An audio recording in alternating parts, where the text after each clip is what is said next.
आपल्याला देण्यात आला। त्यापैकी जे एक जज होती ते जजचं नाव बाला त्रिवेदी। या बाला त्रिवेदीनं की संविधानाच्या ह्या चौकटीत हे बसत नाही, हा निर्णय विरोधात आहे, परंतु 6 बेंचनं तो निर्णय दिला। त्यामध्ये आमचे भूषण गवई साहेब देखील आहेत। त्यांनी 286 पेजेसचं मोठ्या प्रमाणात आपलं ड्राफ्टिंग केलं आणि त्या ड्राफ्टिंगच्या माध्यमातून सांगितलं की या देशामध्ये जर एससी आणि एसटीला वर्गीकरण करता येते, याला क्रिमिनल मध्ये टाकता येते, हे आमच्यासाठी शोकांतिक आहे। म्हणजे बाबासाहेब म्हणायचे की जे लोक आपले शिकून सवरून जर गेले ते जर कुणाचे गुलाम असेल तर आमच्यासाठी न्याय देऊ शकत नाही।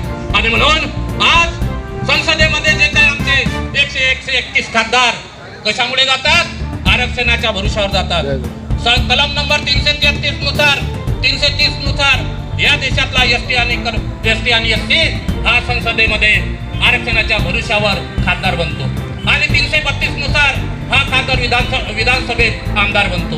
आणि मग आज या सुप्रीम कोर्टाचा जो निर्णय आलेला आहे, या सुप्रीम कोर्टाच्या निर्णयाच्या संदर्भात बहन कुमारी मायावतीजींना या देशातल्या पंतप्रधानांना सांगितलं आहे, जर या सुप्रीम कोर्टाचा निर्णय पहिल्यांदा तर सांगितलं की या सुप्रीम कोर्टाचा निर्णय सुप्रीम कोर्टानंच पहिल्यांदा बदलवला पाहिजे। जर बदलावाची ताकद जर नसेल तर या संसदेमध्ये त्यांनी विशेष अधिवेशन बोलावून त्यामध्ये संशोधन बिल पास करायला पाहिजे आणि एससी एसटीला 9वी सूचीमध्ये टाकलं पाहिजे।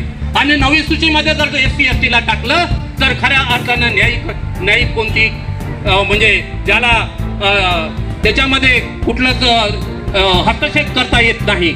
आणि म्हणून 9व्या सूचीमध्ये आमचं आरक्षण म्हणजे 9व्या सूचीमध्ये आमचं आरक्षण सुरक्षित राहू शकते। परंतु या देशामध्ये आज खऱ्या अर्थाने हे मोदीच्या सरकारच्या माध्यमातून नवे आमचे 131 खासदार जर या संसदेमध्ये जात असेल तर 131 खासदारांनी या एसटी आणि एससीच्या ज्या आरक्षणच्या ज्या वर्गीकरणाच्या विरोधात, या क्रिमिनलच्या विरोधात त्यांनी राजीनामा दिला पाहिजे।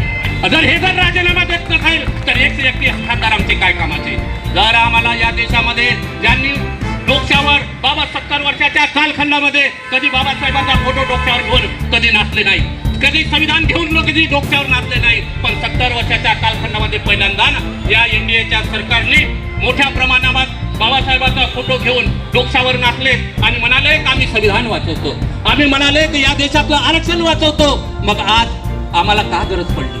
आम्हाला हे का गरज पडली? या ठिकाणी या काँग्रेसच्या लोकांनी यायला पाहिजे, या राष्ट्रवादीच्या लोकांनी यायला पाहिजे आणि पहिल्यांदा ते समोर येऊन हे आरक्षण धोक्यात आहे, हे आरक्षणला आम्ही वाचवण्याचा प्रयत्न करतो, परंतु हे येऊ शकत नाही। आम्हालाच रस्त्यावर उतरावं लागते। हे शोकांतिक आहे मित्रांनो आणि याच्यापासून आपण सावध झालं पाहिजे, कारण आमच्या हक्काची लढाई आम्ही लढतो, दुसरं लढणार नाही।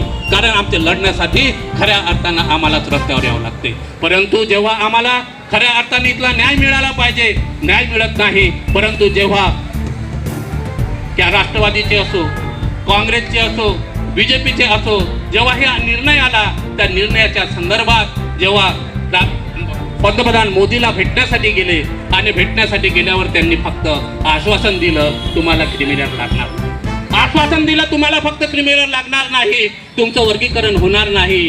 बहनजीनं 10 ऑगस्टला पुन्हा त्यामध्ये पत्रकार परिषद घेतली आणि पत्रकार परिषदेमध्ये घेऊन सांगितलं की मोदी हे तुझं योग्य नाही, तुला जर खऱ्या अर्थाने या एससी एसटीचं वर्गीकरण थांबवायचं असेल, जर क्रिमिनल या ठिकाणी तुम्हाला थांबवायचं असेल तर पुन्हा विशेष संसदीय अधिवेशन बोलवा आणि त्यामध्ये तुम्ही विशेष संशोधन करून त्यांना 9व्या सूचीमध्ये टाका, तरच आम्ही म्हणू की तुम्ही खऱ्या अर्थाने त्या आरक्षणाच्या समर्थनार्थ आहे। परंतु असं होऊ शकत नाही, असं केल्या जात नाही, म्हणून आम्हाला त्या सुरुवात करावं लागेल। आणि म्हणून बहन कुमारी मायावतीजींना या संपूर्ण भारत देशामध्ये जे बंद आंदोलन केलं त्या आंदोलनाला संपूर्ण भारत देशामध्ये आज मोठ्या प्रमाणात आम्ही सहभागी झालो, त्यांना मोठ्या प्रमाणात आम्ही समर्थन दिलं आहे। एवढंच नव्हे तर संपूर्ण भारत देशामध्ये तहसीलच्या कार्यालयावर, त्याच्यानंतर संपूर्ण भारतातल्या जे काही विधानसभेच्या याच्यावर आहे त्यांनी आम्ही निवेदन सादर केलं। आजही अमरावतीमध्ये आम्ही निवेदन सादर केलं। तर आमचं या कृती समितीला आमच्या सर्व पक्षीय कार्यकर्त्यांचं आज अभिनंदन करतो की त्यांनी या प्रमाणात आपण सहभाग घेतला, त्याबद्दल धन्यवाद। जय भीम, जय फुले, जय शाहू, धन्यवाद।